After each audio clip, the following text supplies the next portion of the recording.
Ladies and gentlemen, this man has no MMA experience at all, but he is a live television broadcast professional. Eric Crouch tonight wins the Heisman Trophy. He stands 6'4", weighed in 260 pounds, with a Millard South High School basketball record of 41 wins, only 4 defeats. That includes hitting the game-winning shot in the 1989 Class A state championship game. It was Matt Kelly with the winning basket for Millard South. Broadcasting out of Sticky Paw Studios from Las Vegas, Nevada, by way of Omaha, Nebraska. Here is the Vanilla Gorilla, Matt Kelly. Hey everybody, welcome to the Sticky Paw Studios in Las Vegas, Nevada. This is Both Sides of the Camera, and I'm joined by former UFC top 5 welterweight Jake Ellenberger. The Juggernaut is in the house. And also the number 7 UFC light heavyweight Anthony Lionheart Smith. So welcome, fellas. We have a history together, right? I mean, we're sitting here in Las Vegas, but we're all 3 Nebraska guys. You and I are from Millard South High School. I'm quite a bit older than you, but Millard South High School back in the day, repping the Millard South Indians jersey. We were the Indians. You were still the Indians too, right? Yes, they changed it when I was in high school. The Patriots, yeah. I'm not a Patriot. I'm an Indian. It's ridiculous. So I didn't know that it was the Indians before. Yeah, we were the Millard South Indians, man. No kidding. Yeah, you know that my 6-year-old daughter wrestles at the Millard South wrestling program. Yeah, now. so they were not the Patriots. They were the Indians. That's wild. Yeah, and then Anthony Smith, man. Nebraska City guy. So 3 Nebraska guys in the house here in Las Vegas, Nevada. You're in town for some commentary stuff for the UFC. Jake, you live here now as well. I do. You and I, just for first 3 years I was here, we lived about a mile apart. But fellas, we started, I got to know you guys on the Victory Fighting Championship scene back in Nebraska. Let's start there. What do you guys remember about the regional scenes and coming up through Victory? Those were some, great nights, great fights, great crowds, all that kind of stuff. Let's start with you, Anthony. What do you remember about the come up and coming through, organizations like Victory? Yeah, so when I was coming up, I was fighting these. I started in 06. Drew Dober and I had our amateur debuts. Drew Dober, another Nebraska on the same card. Right. Neither one of us were 18. We both. Wow. I think Drew's mom came to the event and signed like a waiver for him to fight, and I just lied about my age and just fought. My mom had no idea what I was doing. Wow. And you were 17? I was 17. Wow. Wasn't Drew 16 maybe? He might have been like almost 17. Wow. Like he was young. There was younger people than that fighting. Wow. Like there was a 14-year-old kid there. I remember his name to this day, Harley Willett. Okay. He was like 14 years old fighting grown men. It was insane. Yeah. But I remember Victory being like, at the time, you wanted to fight your way through the regional scene, which I don't even know if we could call it a regional scene back then. It was unsanctioned. There was no athletic commission. Yeah. Like it was just, you didn't know who you're fighting. You'd show up and you'd sign up and they'd try to match you up the best they could. At least that's how I came up. It was a little bit different, I think, when Jake came up, but it was kind of the wild, wild west. But Victory was the show you wanted to get to as a decent amateur in the area. So I remember being in the back before I, walked out to my first Victory fight, terrified. Yeah. So terrified. It was at the Mid-America Center in Council Bluffs. Yeah. It was big. The lights were crazy. It was like nothing I'd ever experienced. You're like, before. what the fuck am I doing? But honestly, I think that like a place like Victory prepared a lot of us for bigger opportunities and bigger shows, because that was the show. It was that was the shit back in the day. Victory J was the guy you wanted to be close to. That's right. Yeah.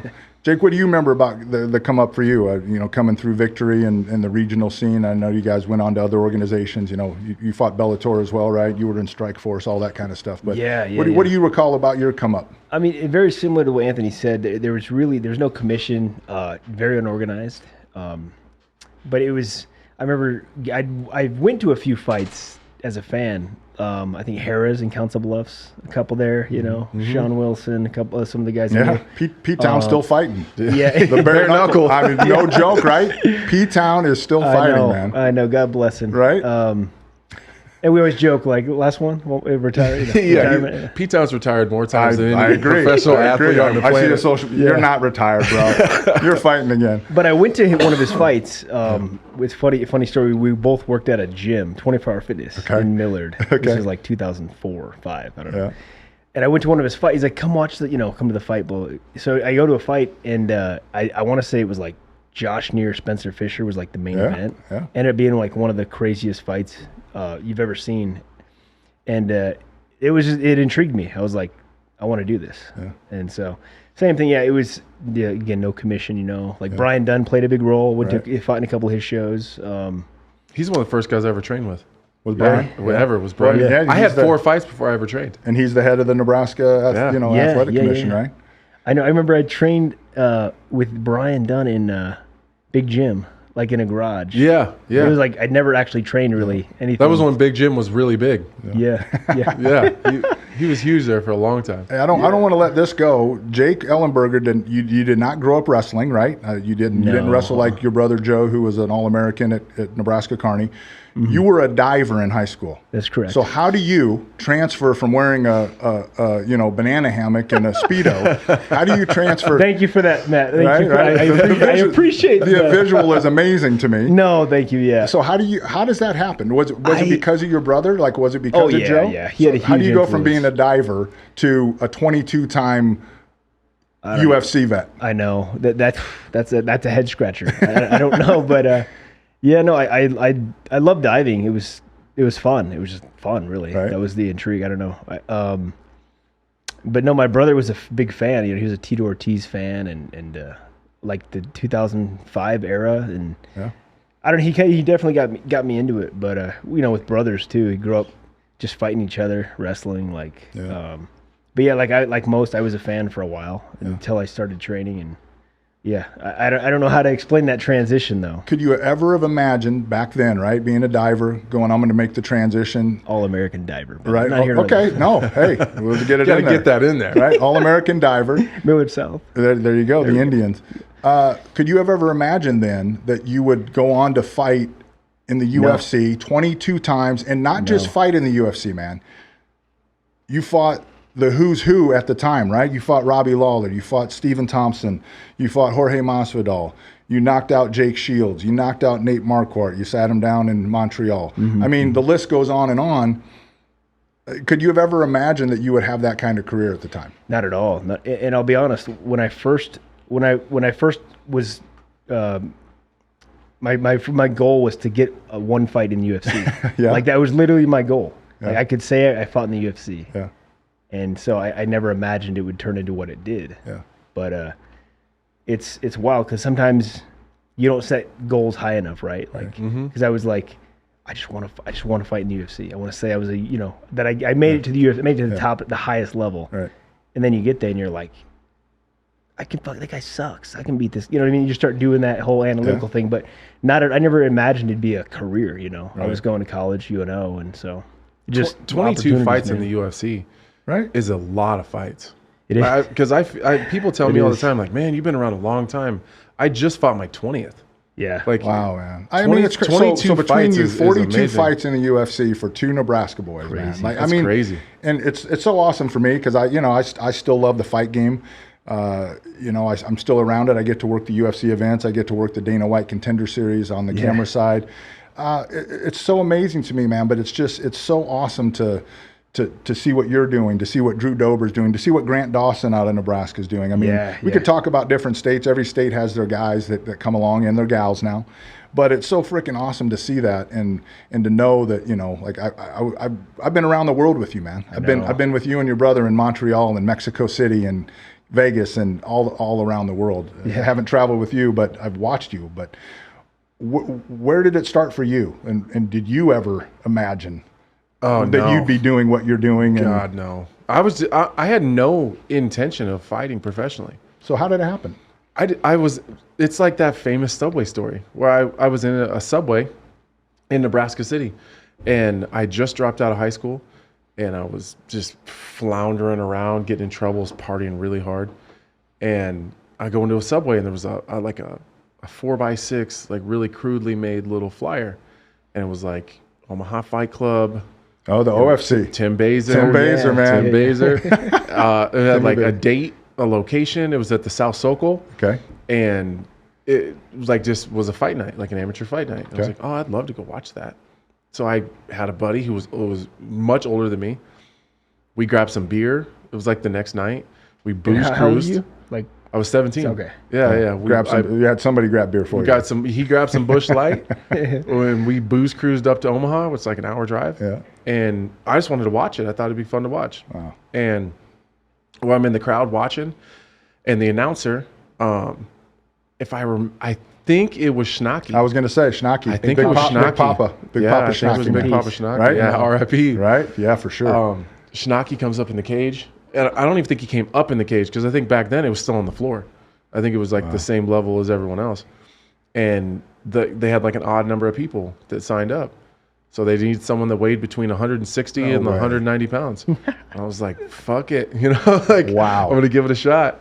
So I got like a boil and bite mouthpiece. Someone gave me some basketball shorts and they gave me like some Century gloves. Crazy, and that's how it happened. That's how I started, Did you win your first fight? No, I lost the first 4.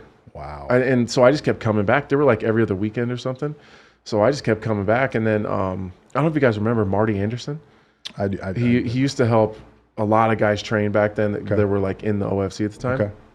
And I remember the name, yeah. And Marty was like, hey, I think you have some talent. You should come train. And it was just at his house, like a little garage kind of thing tied to the back of his house. And was that a Nebraska City guy? Was he down there? No, he was an Omaha guy. Okay, it was like 132nd and Maple. Okay. And so that's where I met Brian Dunn. Okay. That's where Brian Dunn was training at the time. So so I started training. I think I lost my first 4. I ended up my amateur career like 18-5. And then I remember Marty saying, you can make some money at this. I was like, how? He was like, well, you can go pro. How do you do that? I had no idea. First of all, you got to win fights, probably. Right. You got to win. So that's kind of how it all started. But I remember I believe I was still an amateur, but I remember watching Jake fight Brendan Seguin. Okay. In victory, and then I think the next fight was that short notice Bellator fight that you took. Yeah. Man. That was a bloody one too. When Bellator, I hope I don't mess this up. I think Bellator was only Mexican or like Latin fighters at the time. And then Jake goes and fights like short notice, knocks some dude out, was super bad. But that was like Marcelo Alfaya. Yeah. Jake remembers. So I remember being in the crowd, like watching, because it was a big deal because Jake had been all over the world at that time. Yeah. Like Jake was doing big things already as a pro, and I remember it was like a big deal. Like Jake was fighting in victory. How motivational is that, right? You have a guy like Jake that you watch and you respect and you see that. I mean, I've never in all the years I've known Jake, I've never met one person that's had a bad thing to say about Jake. Jake gave me my break. Did he? Yeah. Like, so how did that happen? So I had never trained with anyone high level, like outside of Omaha. Okay. Like obviously we had Jake and Joe and Houston Alexander and Jason Brills. And Ryan Jensen. Like there's a lot of good people in Omaha, especially back then. Yeah. Because everyone was competing still. Right. But I'd never trained outside of there, and I was kind of struggling a little bit as a pro. But I'd gotten signed to Strikeforce on short notice when I didn't really probably at the time deserve to be there. But then I got signed and I happened to win, and so I had a contract, and I had a fight in San Diego, and I just needed more, and Joe and Jake were super cool, and like, well, why don't you come out? Jake was living in Orange County, so that's when he was training with Mark Munoz at Rain. That's where I met Michael Bisbing the first time. I don't remember what that gym was called, but then we trained with the Rufo brothers. I remember that. Oh yeah. Yeah. Wow, we were all over the place. Like Jake opened my eyes. I was up in the high desert, like with Juan Archuleta and those. Yeah. Oh, okay. So we have a story about going to Victorville and running out of gas. We'll see if we get to that one or not. But it was an eye opener. Yeah. It was a whole world that I had never seen before. Right. That was totally different from the one that I had been in. But MMA is so small, and it's such a small, tight-knit group of people that if you don't know someone, people kind of shy away from you a little bit. But Jake kind of co-signed for me at the highest level where they're like, oh no, that's Jake's guy. Like he's cool. He's all right. Wow. And I trained at Rain, we trained with a whole shit pile of really good people. Yeah. But those relationships that I built and those people that I met then have lasted since then. Right. Circled back. Yeah. Just like Jake co-signing for me opened up a lot of doors for me to have a lot of opportunities other places. That's awesome, man. What do you remember about Anthony coming up? I mean, what made you put your name on the line to vouch for him? Yeah, no, I mean, he always had the work ethic too, right. you know, and I've always been a big fan of, like, especially Omaha guys, you know. It's like they have no idea how many good fighters are from Omaha, at least in the Midwest. And two, it was still, you know, still growing, kind of relatively new sport, or I should say it's not what it is today, right. You know. But no, and we had trained a lot in Omaha over the years, so I knew, like, how good he was and how much potential that he had. So it's like, it's really just a evolution too, like, you know, getting more confident and more skilled. And so, but that's why you made the move, right? I mean, there's some guys. Houston Alexander stayed in Omaha his whole career pretty much. Now I know he's gone and trained some other places, but, you know, the Ryan Jensens went down to Jackson Winklejohn. You went out to California. I know since you've gotten to the level you're at, you have to go other places. Drew Dober goes out to Colorado, right? Right. Well, and Drew lives in Colorado, and and Jensen took me to Albuquerque as well. Right. Like, I was super lucky to have older guys ahead of me that would say, well, just come with me. And at the time I was young. I had no wife, no kids, so I could just go. So down there, you're hitting it up with Carlos Condit and, you know, Clay Guida and all those guys. Yeah, smoked. I don't think I want to round either one of those places, you know. But, like, I learned so much, and again, like, I had a Jensen co-sign for me, like, this guy will put the work in. Maybe he'll beat the shit out of him, but he's going to put the work in. So I'm going to ask both of you, what was the moment for you when you said, I fucking belong here? Like, and again, I'm still looking for it. You're still looking for that moment? Yeah. Even though you have fought John Jones for the light heavyweight title. I feel like a poser all the time. Why? I don't know. I feel like someday people are going to find out that I can't actually fight. I know that sounds crazy. Well, I don't know how you can say that when you you knock out a Rashad Evans, you knock out a Shogun Hua, you fought Glover Teixeira, you've been in. I feel better about my last fight than I do about any fight I've ever had. Why? That was a Ryan Spann fight, right? I mean, your face said it all after the fight, man. Awful. I mean, is that the most busted up you've been? Like, just look-wise? Glover Teixeira beat the shit out of me. So why do you feel best about that fight? Because it was a long, drawn-out process where I had to, like, dig deep into my skill set to just stay ahead and try to win a round. Before, like, when you knock someone out, like Jake knows, like, you land a shot, like, it looks fantastic to the crowd, but sometimes you have no intention of landing that shot. Like, sometimes it's this game's a lot of luck, and, like, the harder you work, the luckier you get. But sure, sometimes it's a lot of luck. Like, the shots that usually knock people out are a lot of times aren't the ones that you're expecting to land. It's kind of a filler shot, and sometimes they just go down. But it does make you sometimes be like, oh man, I was lucky. I got through that one. You know, so that's a lot of it. Sure, yeah. And just to add to that, too, there are some fights that either go exceptionally better than you saw it going in your head, you know, and you're like, fuck, that was great. I don't want to do that again, because I don't think I could do that again. Well, and it kind of brings me to there's a point I'm trying to make about Teddy Atlas.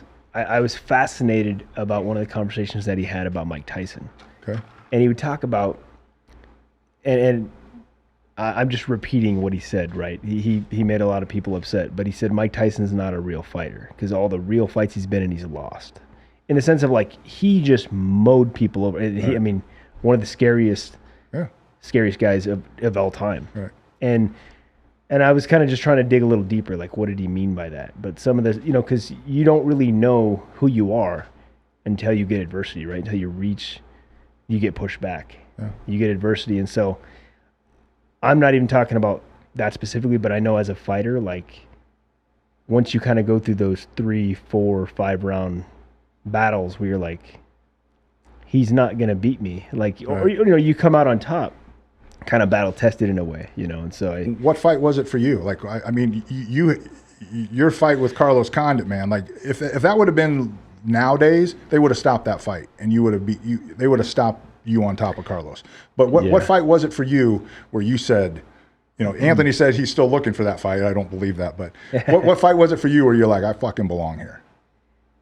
I don't know if there's one fight specifically. I mean, when I fought Marquardt in Montreal, that was a big one because it was, I think, GSP and Diaz were headlining, and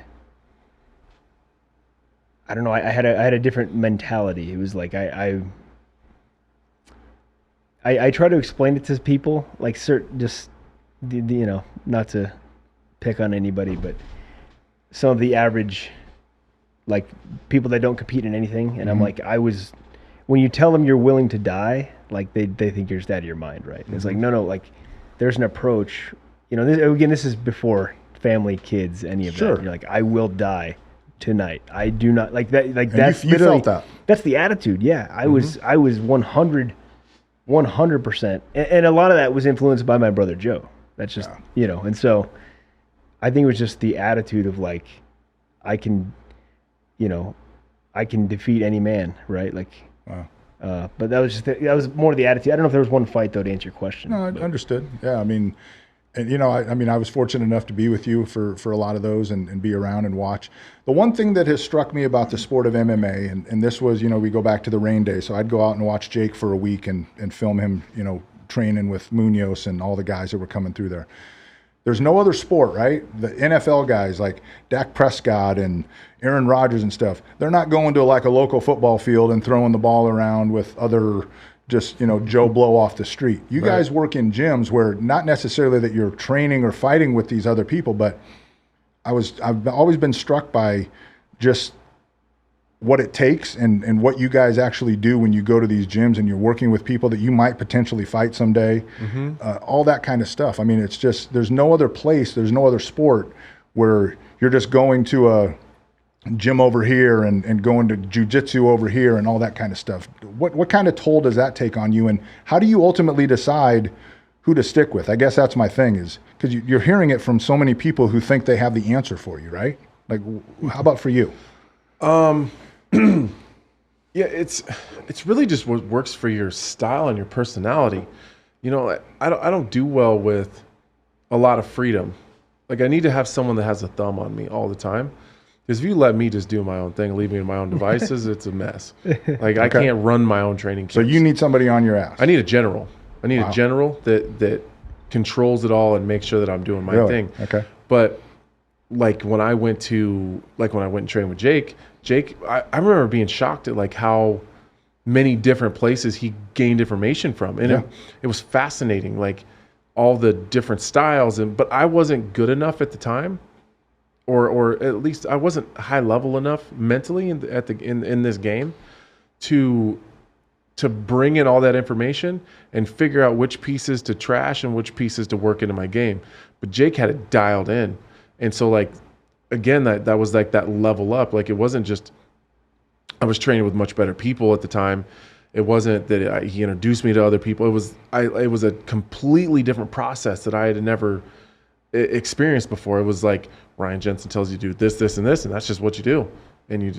But now, then I was in this situation where there's so much information being thrown at me, and I got to decipher it myself and figure out which part of that works into my game, and which part of it won't. But then be afraid to like throw away other stuff. Like, maybe that doesn't work for me, but maybe it does, and I just don't know how to work it in. Do you worry about pissing people off that are trying to help you in maybe those things that you decide to scrap? I mean, early on? You do? Early on. But then once you are confident enough in yourself, then you're like, when you don't know any better. This is who I am, and this is how I'm going to do it, right? Yeah, when you don't know any better, you want to appease everybody. You don't want to piss anybody off because you're just happy to be there and get the information. But at the end of the day, this is a super selfish sport, and if you spend your whole career trying to make other people happy, you're going to end your career really unhappy for sure. How about you? What was it like for you? What made you say, "Hey, I love Omaha. It's my home, my family. I know how close you are with your family. I mean, you have one of the most amazing families I've ever been around." But for you to leave, right? For you to leave that family, what made you decide to do that? I think it was just the getting the perspective, right? Like, I lived in Portland for about a year and a half, and I trained at Team Quest up there. That's where I met Chael, and it was Matt Lindland was a wrestling coach for the University of Nebraska for a while, and a mutual friend of ours introduced me to Matt, and I ended up going out there and training. But kind of like Anthony said, though, like when you're taking in new information and new coaching, you have to know yourself, right? You have to know you got to have that self-awareness. You know, like what am I? Because it's all about your return on time. Like, where am I spending my time? Because if you're spending your time on stuff you're never gonna put in any sort of practical form, like I'm never gonna use that, just discard it, because it's you know, you don't want to waste your time. But I really had an appreciation, because when I was at Team Quest, like with Chael and I mean Nate Cord, like there was so many. It was one of the best gyms for a period of time in the world, and it was just one of those, like I learned a lot. Like, it was uncomfortable for a long period of time, but you know, one thing I would say is, obviously, you know, knowing yourself, but like when I started working more and more with Chael, he's such a good coach, and I think people don't really understand, like, he's just as good of a coach, if not better, as a coach than he is a fighter. Wow. But I'd see him working with kids. He is, you know, wrestling camps and even coaching amateurs. But you know, it's kind of like you have to know yourself too, in a sense of like what's gonna, you know, what are you gonna absorb and what are you not. So it's really just being smart with your time, and I don't know if that's kind of I don't know. Sure. I had a lot of different kind of good perspectives though. Yeah. Biggest moment for you out of your whole career? Biggest moment. Yeah, moment that you remember the most, or where you felt, you know, maybe on top of the world the most. I mean, you've like I said, you fought the best of the best. You've had some great fights. You've been through some wars. I mean, you beat Diego Sanchez in front of 8,500 screaming Omaha, Nebraska fans. I mean, that was crazy, right? Was it not? He comes out holding the cross, and he's like the walkout song too. Diego. The walkout song was awesome, right? Yeah. So that might have been probably one of the best. I'd say one of the craziest events. When I fought in Toronto at the Rogers Center. Okay.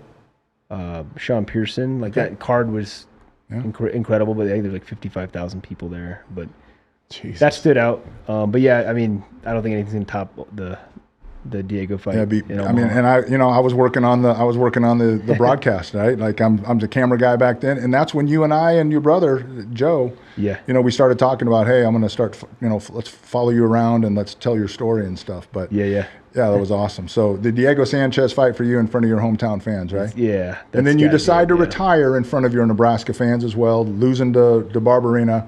I mean, and he has the distinction of being your last fight and your brother's last fight. That's crazy, right? Yeah. Was he Joe's last fight? I believe he was. Was he? Yeah. Okay. Well, I just came out of retirement, so there you go. We're breaking news now. Let's go get him. Coming back. I trained with Barberena in so Weidman and I are close. Yeah. And so he moved from New York to North Carolina. Mm-hmm. I think he actually lives in South Carolina, but he trains in North Carolina. And Barberena, that's his home gym. Oh wow. And I remember being like, well, this guy's not going to be very good. He's actually pretty good. Yeah. Like, he's really tough. He's really tough tricky. As hell, yeah. He's really tough. He's super tricky. He's one of those tricky old dogs, you know? Yeah. Your biggest moment? Or have you had it yet? I think I've had a couple of just, I think they're like, I don't know if they're just turns, you know, like, all right, I turned that corner. I turned that. Yeah. The Shogun one was a big one. It was my first main event. It was short notice. It was the first time I can remember being genuinely afraid. Like, you were afraid to walk in? No, I was afraid when I was in there. Oh, okay. I wasn't afraid on the walk. Oh, but I was like, it's whatever. It's just a fight. Yeah. But I remember his music playing and being in, like, for a split second, was excited because it's the same music he used in Pride. Right. I was like, oh my God, Shogun's fighting. Oh shit. Like, I'm fighting it's him, me, right? You know? Yeah. Oh wow. So there was it was just a weird moment, like, where I was scared. Like, oh my God, I can't believe, what am I doing? Why am I here? Right. So that was a big one. The Gustafson one, I think, is the most important one to me, probably. Okay. Because I just lost to John. And it was the first time I'd ever been in a fight when I didn't care if I won. I didn't go to Sweden to win. I wanted to perform because the John Jones performance was so terrible. I just really wanted to punch somebody in the face. I had a bag full of cash. I just made a huge check. I didn't need the money. I just lost to John Jones. Who gives a shit if I lose the next one? Right. Like whatever. Like if you lose to John and then one other one, it's the number one guy in the world. I fought Saturday. They offered him to me on Monday. I accepted it on Wednesday. Started training camp on Friday. I fought him 8 weeks later. So I just genuinely, that was quick. Yeah, I genuinely didn't care. I remember when they called Sunday initially, like when I got home, and I thought it was like just Dana checking on me, but I was so like embarrassed from the John fight that I didn't even answer. And then Monday, my manager called and said, "Hey, they want you to fight Gustafson," and I hung up right away. I was angry that they even thought about it. Really? And then it took a couple of days to like work myself into it, like accepting that I was probably going to go fight. But then once I got there, I genuinely didn't give a shit whether I won or lost. I just wanted to fight and perform. And it was one of my best performances ever. Those are the fun ones too. Yeah. Where you're just like, it was so stress-free. You felt like that before? oh yeah. Where you're just like, whatever. Yeah. You like, it is. It's a little bit like you really don't care what happens, but it's just you want to go out there and have fun. Like it's not as much, I guess, mental. I don't know. Well, it's not that you're not trying to Right. win. I get it. It's that the result doesn't really matter. Like I'm like it's really freeing, which is what's so hard to do at the highest level. Yeah. If you could have that same mindset when you're in a number one contender fight where you don't actually care, you probably would compete better than you ever have. But it's impossible to not care, knowing what's on the line, right? Yeah, like knowing what the consequences are. Yeah, for sure. So it's hard to replicate that and I've tried, but I genuinely didn't care that time. I've tried to not care moving forward in other fights, and it just hasn't worked. It's just something that has to be organic. When did you know you were done? When did you know that hey man, that's a great question. I've had a great run, right? That's a great question. And because my question is, I was there the night you lost in Lincoln, and I knew I kind of felt that was you were going to take your gloves off and set them down. But were you going to do that no matter what? No. So if you'd have won that fight, you would have kept going. 1,000%. So what made you at that moment decide?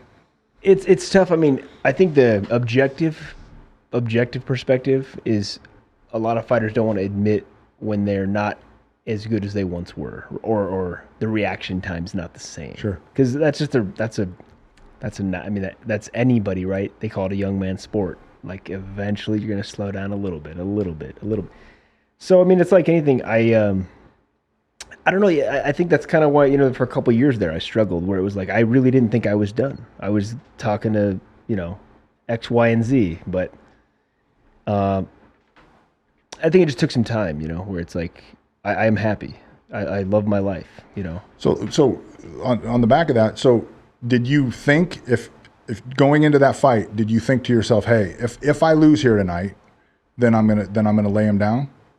I honestly, I didn't really think about that. Okay, I got you. I really didn't think about it until the fight happened the way it did. Yeah, and then you were like, yeah, this is. Have there been times before that you had thought about it? No, never. That was it. So that was the one. No, because like I had been released from the UFC and then had a conversation and all you did was come back and become the first person to finish Matt Brown, right? I mean, that's all you did on that. Yeah, and that was one of those. Yeah, Joe Silva was like, all right, well, here you go. Here's Matt Brown. It's like, oh, thanks. Yeah, right. Wonderful. Yeah. But I mean, yeah, that was and they always say that, like, if you're thinking about it, it's like, it's always an option, right? Like always. It's like, especially once it doesn't even matter what age you are, to be honest. Right. If you're fighting at the highest level, this is a dangerous fucking sport. Right. Yeah. So retirement could happen. It could happen 5 fights ago. It could happen in 5 fights down the. There's no really perfect answer, but right. And if you have another option, it makes it sure. like you're a smart guy. There's a whole lot of other things you could do. I'm sure you made a lot of money at some point. You probably did a lot of good things with that. Like if you don't have to do it to pay your rent every month, I'm sure that sometimes. I mean, even myself, sometimes like, man, I just sit behind this desk and not get punched in the face. Like, Right. Especially when you lose, you're like, why the fuck am I still doing this? So yeah, I mean, I guess on that front, in addition to being, a number 7 light heavyweight, you're also an analyst for the UFC on their ESPN coverage. You do the desk stuff. Do you still love fighting as much as you always have, and how much longer do you see yourself going? Even though you said, you've made some money, you're not hurting, you've got a great family, you've done a lot of things, you're on the desk show now. So what keeps you going, and not just going, oh, I could go over here and still make some good money and still be around the sport I love? What keeps you from doing that?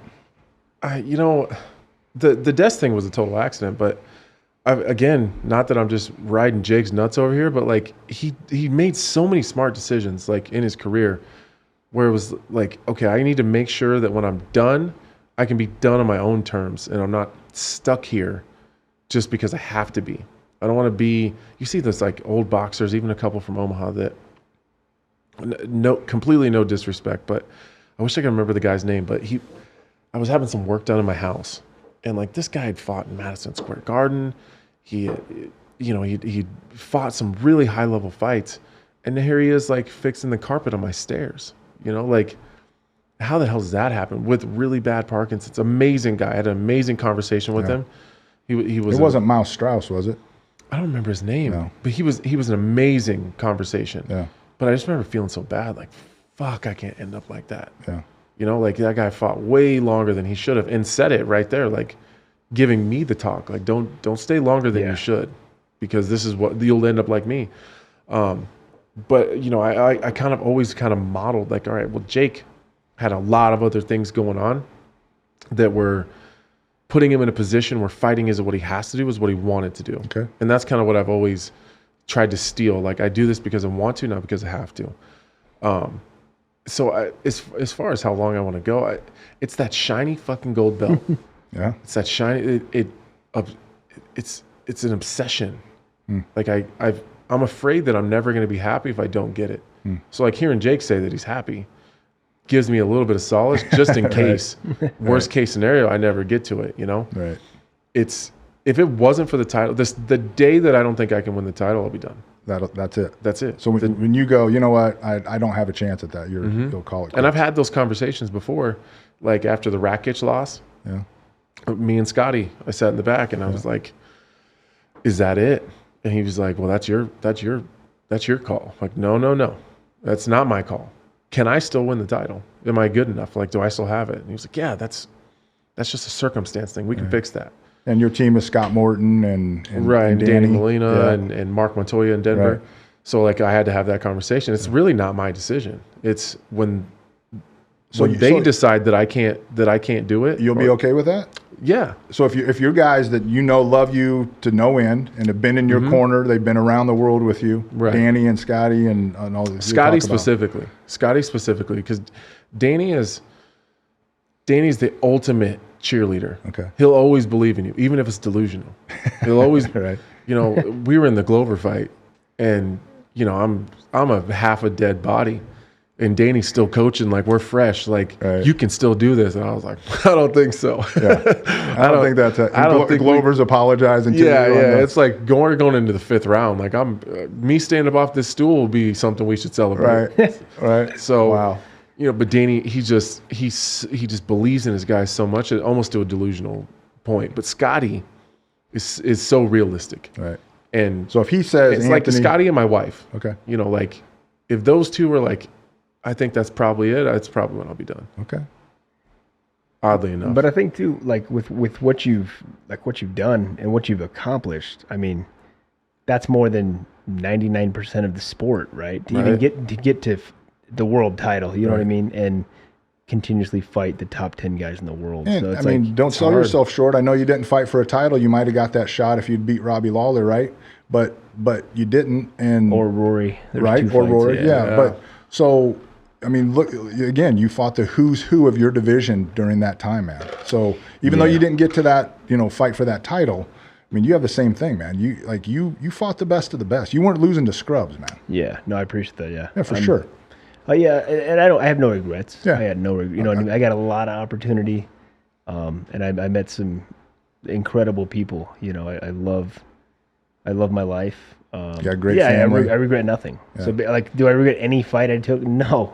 I would do it again. Yeah. I loved every fucking second of it. That was going to be my question to both of you, if any regrets. I know you have an amazing family. You have Mackenzie, you've got Jameson, you've got Slade, and you've got Kalia. Kalia, yeah. So, I mean, wonderful family. So, I mean, you guys are doing, I mean, the love of my life. Yeah, for sure. I mean, that's awesome. How about you? Any regrets for you?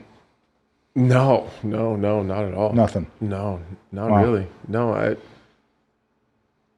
I wouldn't say the regrets. I wish I would have done some shit different. Right. You know, like, well, hey, you talk about being in a subway in Nebraska City, looking at a 4x6 thing about Omaha Fight Club, and how many years later you are fighting what most people will probably still to this day consider the best guy to ever do it in the cage and Bones Jones, right? Yeah. And you went 5 rounds with him. Yeah. So, like, to even think about that, right? From Nebraska City in a 4x6 Omaha there's Fight no Club. way you can regret anything. Yeah. Like, I'm happy to be here, you know?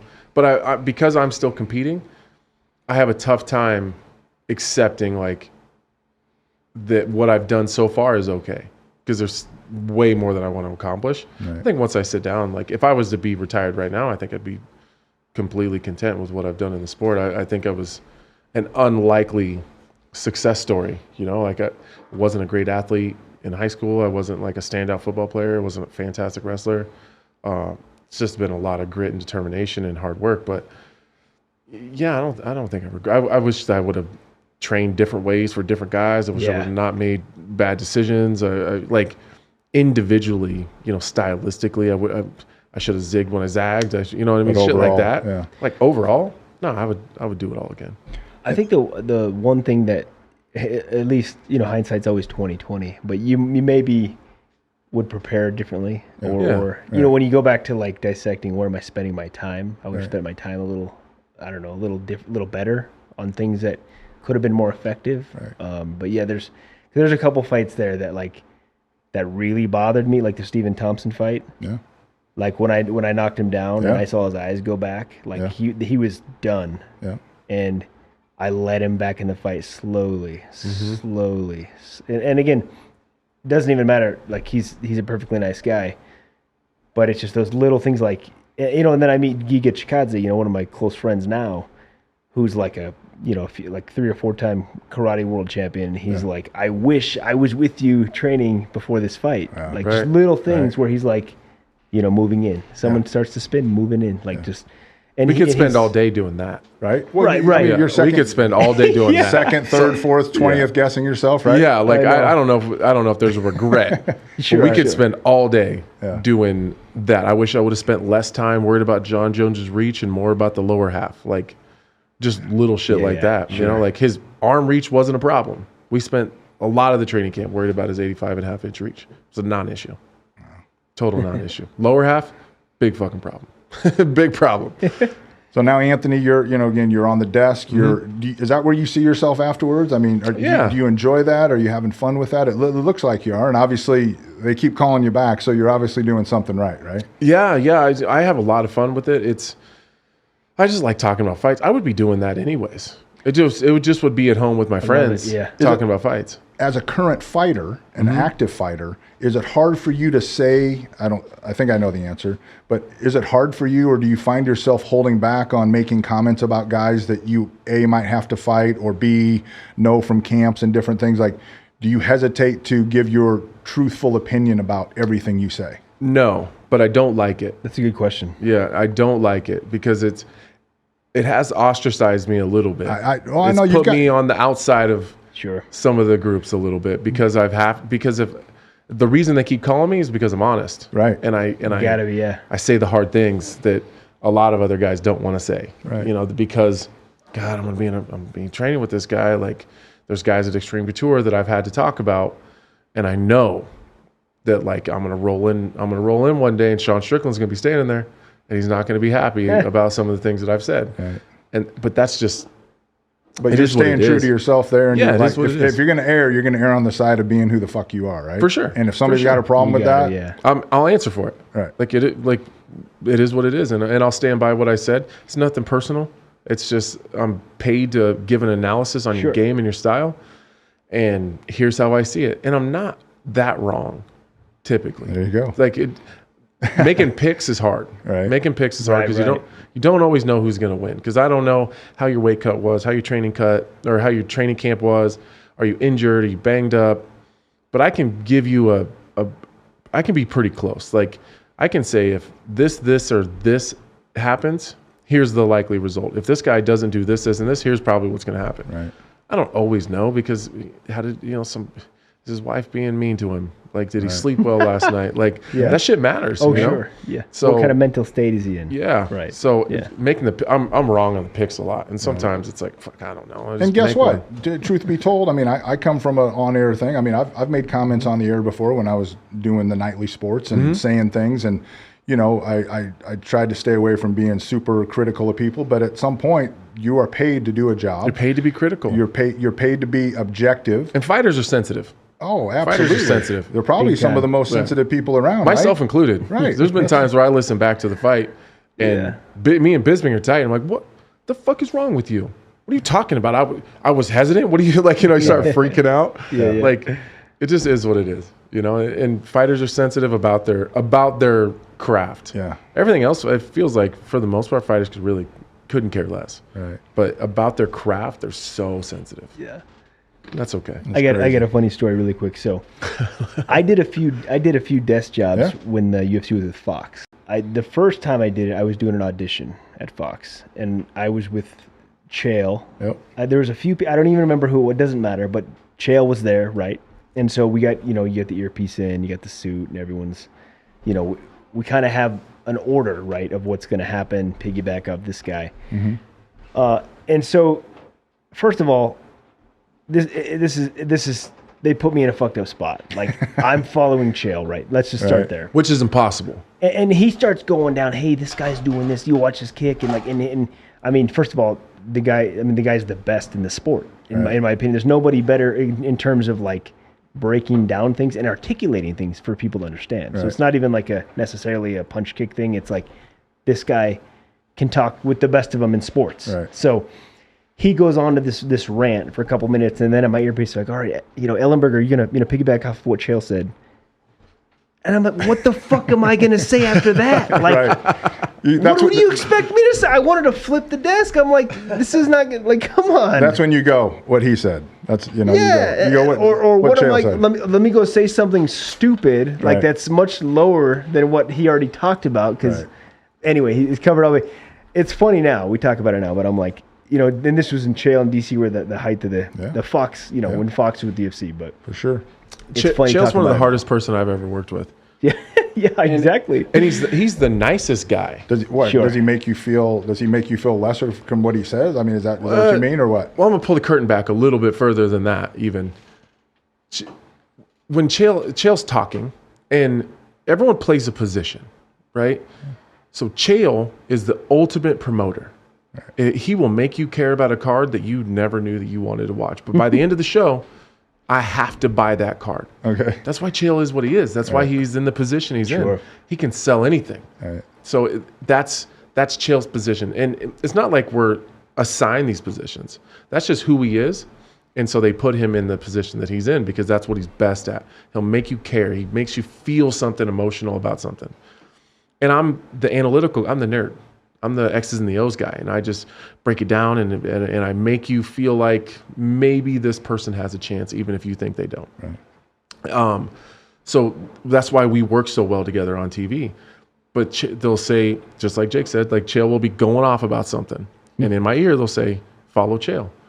Well, so I'll be listening to what Chael's saying, and he'll be going down a path, like, "Oh, I got something for that," and then he'll like take a left turn. Like, oh, wait, okay, I got something for that. And then as you hear them telling Chael to lay out, for everyone listening, lay out means shut up, end your point, stop talking. Chael will just talk right through it. He doesn't even care. So he'll talk through half of my shit too. And then they'll say, all right, you just got to, something quick. You got to be quick. Wow. So then Chael will end it, and this is the most Chael shit ever. I tell you that to bring you this, and then he'll hit you with a zinger and stop. And so you have 0 time. You've had 5 points that you were going to make during his conversation. Wow. And he completely talks about something that has nothing to do with anything that we were actually talking about.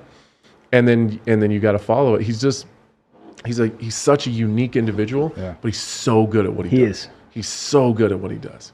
I don't even know if he tries. It's just who he is. It's just who he is. It's just who he is. He's so goddamn good on TV.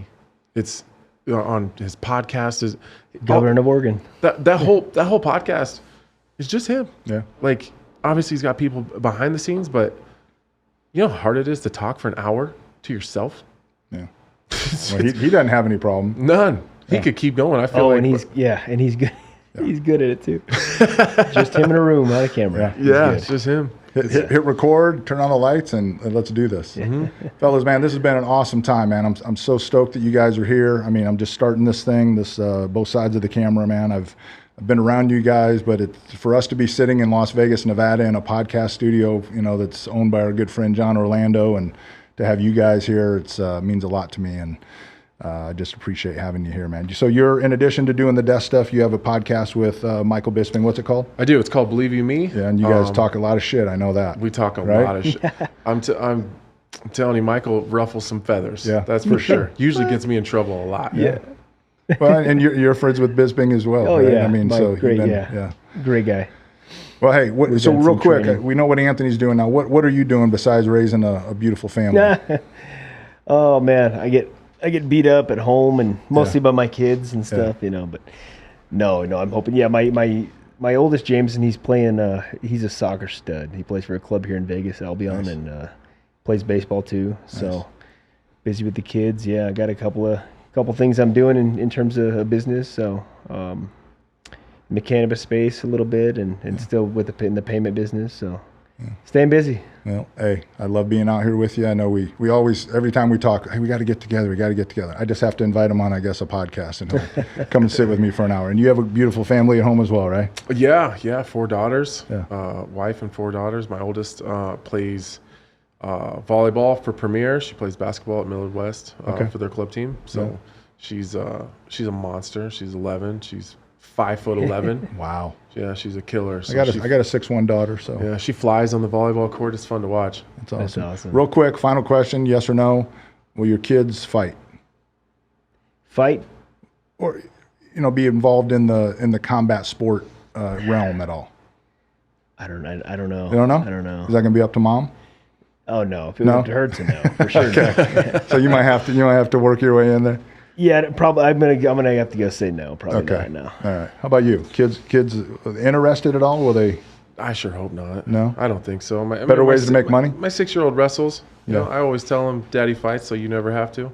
There you go. That's kind of the plan. I hope not. It's a hard way to make a living. Yeah, for sure. Well, but you guys both did good jobs at it. What? I appreciate it. No, I had a good buddy of mine in L.A.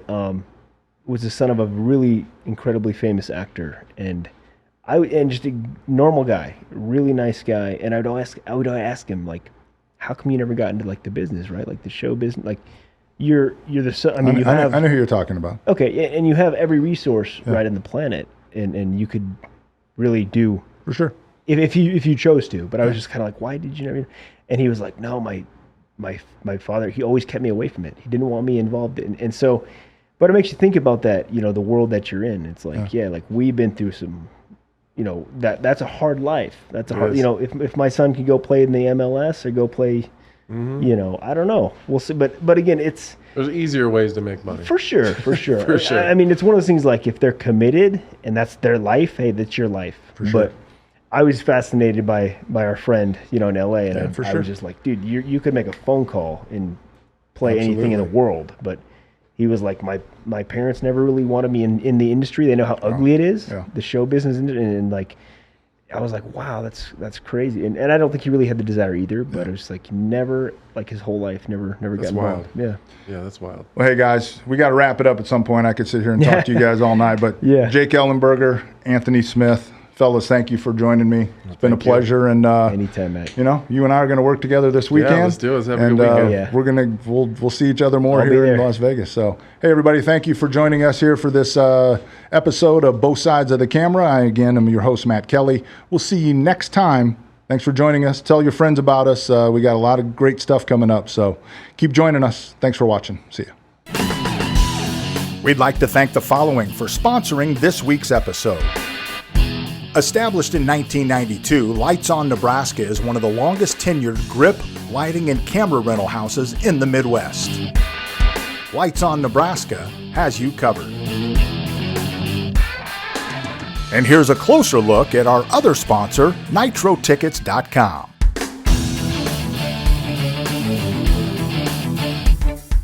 There are literally thousands of fighters in combat sports.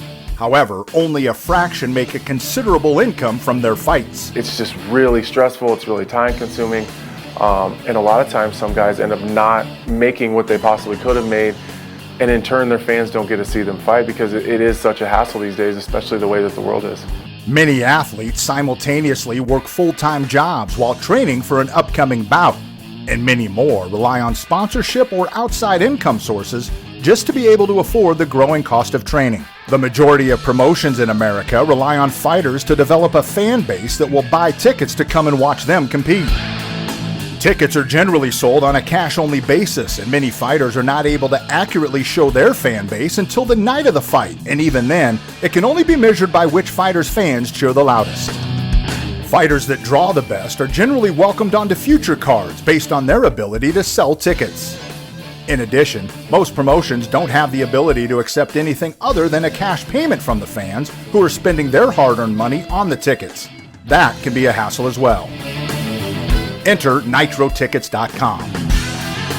Nitro Tickets is the first group sales service in the world to focus specifically on combat sports and the dedicated athletes that put it all on the line. Nitro Tickets allows consumers to target a specific athlete and a specific promotion and track those sales so that the athlete is financially rewarded with a percentage of their ticket sales. This allows fans to put money directly into the pocket of the fighter that they've come to see and support. I would encourage fighters, fans, sponsors, supporters to use Nitro Tickets because it takes all the stress, it takes all the heartache away. You just go to the website and you got your tickets right there, and then you don't have to worry about inconveniencing someone who's preparing to walk in there and go to battle. And one of the big stresses too for fighters is worrying about tickets leading up to the fight. So I think with Nitro Tickets too, for your friends and family, you can throw it up on social media and just let Nitro handle the rest. Nitro Tickets works in conjunction with any ticketing service or as a standalone, offering digital and printed tickets as well. Couple this with the ease of purchasing tickets at home and the security of trusted online processing, and it all adds up to a victory both inside and outside of the arena. NitroTickets.com, built for battle.